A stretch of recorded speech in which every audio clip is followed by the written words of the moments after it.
অথচ আসতেছিলাম উনি বলতেছে আমার বাবা চরমনায় যেত, আমিও চরমনায় গেছি, কিন্তু এখন এই চরমনায় এত খারাপের খারাপ, ওনার বক্তব্য শুনে দেখি না না উনি ভালো না। আমি যতটুকু জানলাম এই লোকটা আসলে অন্য একটা আদর্শে গ্রহণ করছে, ঠিক আছে। এই জন্য এখন বলতেছে আচ্ছা আমি যদি প্রশ্ন করি, আচ্ছা চরমনায় যে প্রিয় সাহেব আছেন উনি কি এতদিন না হয় ইসলাম ধর্মের কথা বলেছেন, এখন কি কোনো হিন্দু ধর্মের প্রচার করতেছেন নাকি ইসলাম ধর্মেরটাই? তাহলে আপনি কেন খারাপ হয়ে যাবেন?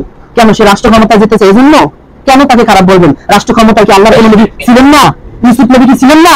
সুলাইমান নবী কি ছিলেন না? রাসূল সাল্লাল্লাহু আলাইহি ওয়াসাল্লাম আমাদের যে পথ প্রদর্শক বিশ্বনবী মুহাম্মদ সাল্লাল্লাহু আলাইহি ওয়াসাল্লাম তিনিও তো রাষ্ট্রনায়ক ছিলেন, মদিনা রাষ্ট্রের রাষ্ট্রনায়ক। যদি রাষ্ট্রনায়ক ইসলামে নাই থাকতো তাহলে তো রাসূল সাল্লাল্লাহু আলাইহি ওয়াসাল্লাম রাষ্ট্রনায়কের আর কোনো প্রয়োজন ছিল না।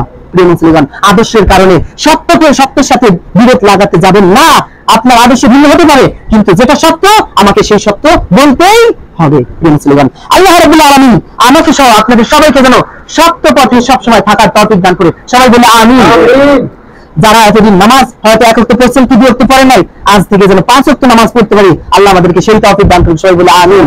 এখানে যেভাবে উপস্থিত হয়েছি আল্লাহ রাব্বুল আলামিন কাল কিয়ামতের ময়দানে আল্লাহ রাব্বুল আলামিন আবার যেন আমাদেরকে জান্নাতে গিয়ে পরিচিত হওয়ার তৌফিক দান করে। সবাই বলে আমিন। আমার জন্য দোয়া করবেন, আপনাদের সবার জন্য দোয়া করতেছি। আল্লাহ সবাইকে মাফ করে দিক, আল্লাহ সবাইকে সুস্থ রাখুক, হঠাৎ বিপদ থেকে সকল প্রকার বিপদ থেকে আল্লাহ সবাইকে মুক্ত রাখুক, সবাইকে তার প্রিয় গোলাম হিসেবে কবুল করুক। সবাই বলে আমিন। অথচ আসতেছিলাম উনি বলতেছে আমার বাবা চরমনায় যেত, আমিও চরমনায় গেছি, কিন্তু এখন এই চরমনায় এত খারাপের খারাপ, ওনার বক্তব্য শুনে দেখি না না উনি ভালো না। আমি যতটুকু জানলাম এই লোকটা আসলে অন্য একটা আদর্শে গ্রহণ করছে, ঠিক আছে। এই জন্য এখন বলতেছে আচ্ছা আমি যদি প্রশ্ন করি, আচ্ছা চরমনায় যে প্রিয় সাহেব আছেন উনি কি এতদিন না হয় ইসলাম ধর্মের কথা বলেছেন, এখন কি কোনো হিন্দু ধর্মের প্রচার করতেছেন নাকি ইসলাম ধর্মেরটাই? তাহলে আপনি কেন খারাপ হয়ে যাবেন? কেন সে রাষ্ট্র ক্ষমতা যেতেছে এই জন্য কেন তাকে খারাপ বলবেন? রাষ্ট্র ক্ষমতা কি আল্লাহর ওলি নবী ছিলেন না? ইউসুফ নবী কি ছিলেন না? সুলাইমান নবী কি ছিলেন না? রাসূল সাল্লাল্লাহু আলাইহি ওয়াসাল্লাম আমাদের যে পথ প্রদর্শক বিশ্বনবী মুহাম্মদ সাল্লাল্লাহু আলাইহি ওয়াসাল্লাম তিনিও তো রাষ্ট্রনায়ক ছিলেন, মদিনা রাষ্ট্রের রাষ্ট্রনায়ক। যদি রাষ্ট্রনায়ক ইসলামে নাই থাকতো তাহলে তো রাসূল সাল্লাল্লাহু আলাইহি ওয়াসাল্লাম রাষ্ট্রনায়কের আর কোনো প্রয়োজন ছিল না। প্রিয় মুসলিমান, আদর্শের কারণে সত্যকে সত্যের সাথে বিরোধ লাগাতে যাবেন না।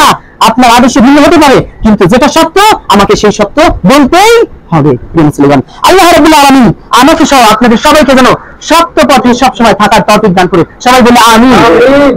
যারা এতদিন নামাজ হয়তো এক ওয়াক্ত পড়ছেন কি দুই ওয়াক্ত পড়েন নাই, আজ থেকে যেন 5 ওয়াক্ত নামাজ পড়তে পারি, আল্লাহ আমাদেরকে সেই তৌফিক দান করুন। সবাই বলে আমিন। এখানে যেভাবে উপস্থিত হয়েছি আল্লাহ রাব্বুল আলামিন কাল কিয়ামতের ময়দানে আল্লাহ রাব্বুল আলামিন আবার যেন আমাদেরকে জান্নাতে গিয়ে পরিচিত হওয়ার তৌফিক দান করে। সবাই বলে আমিন। আমার জন্য দোয়া করবেন, আপনাদের সবার জন্য দোয়া করতেছি।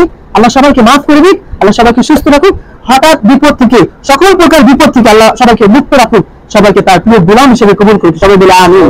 অথচ আসতেছিলাম উনি বলতেছে আমার বাবা চরমনায় যেত, আমিও চরমনায় গেছি, কিন্তু এখন এই চরমনায় এত খারাপের খারাপ, ওনার বক্তব্য শুনে দেখি না না উনি ভালো না।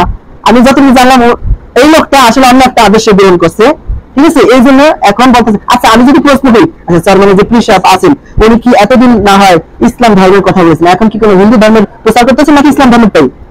তাহলে আপনি কেন খারাপ হয়ে যাবেন? কেন সে রাষ্ট্র ক্ষমতা যেতেছে এই জন্য কেন তাকে খারাপ বলবেন? রাষ্ট্র ক্ষমতা কি আল্লাহর ওলি নবী ছিলেন না? ইউসুফ নবী কি ছিলেন না? সুলাইমান নবী কি ছিলেন না? রাসূল সাল্লাল্লাহু আলাইহি ওয়াসাল্লাম আমাদের যে পথ প্রদর্শক বিশ্বনবী মুহাম্মদ সাল্লাল্লাহু আলাইহি ওয়াসাল্লাম তিনিও তো রাষ্ট্রনায়ক ছিলেন, মদিনা রাষ্ট্রের রাষ্ট্রনায়ক। যদি রাষ্ট্রনায়ক ইসলামে নাই থাকতো তাহলে তো রাসূল সাল্লাল্লাহু আলাইহি ওয়াসাল্লাম রাষ্ট্রনায়কের আর কোনো প্রয়োজন ছিল না। প্রিয় মুসলিমান, আদর্শের কারণে সত্যকে সত্যের সাথে বিরোধ লাগাতে যাবেন না। আপনার আদর্শ ভিন্ন হতে পারে, কিন্তু যেটা সত্য আমাকে সেই সত্য বলতেই হবে। প্রিয় মুসলিমান, আল্লাহ রাব্বুল আলামিন আমাকে সহ আপনাদের সবাইকে যেন সত্য পথে সবসময় থাকার তৌফিক দান করে। সবাই বলে আমিন। যারা এতদিন নামাজ হয়তো এক ওয়াক্ত পড়ছেন কি দুই ওয়াক্ত পড়েন নাই, আজ থেকে যেন 5 ওয়াক্ত নামাজ পড়তে পারি, আল্লাহ আমাদেরকে সেই তৌফিক দান করুন। সবাই বলে আমিন। এখানে যেভাবে উপস্থিত হয়েছি আল্লাহ রাব্বুল আলামিন কাল কিয়ামতের ময়দানে আল্লাহ রাব্বুল আলামিন আবার যেন আমাদেরকে জান্নাতে গিয়ে পরিচিত হওয়ার তৌফিক দান করে। সবাই বলে আমিন। আমার জন্য দোয়া করবেন, আপনাদের সবার জন্য দোয়া করতেছি। আল্লাহ সবাইকে মাফ করে দিক, আল্লাহ সবাইকে সুস্থ রাখুক, হঠাৎ বিপদ থেকে সকল প্রকার বিপদ থেকে আল্লাহ সবাইকে মুক্ত রাখুক, সবাইকে তার প্রিয় গোলাম হিসেবে কবুল করুক। সবাই বলে আমিন।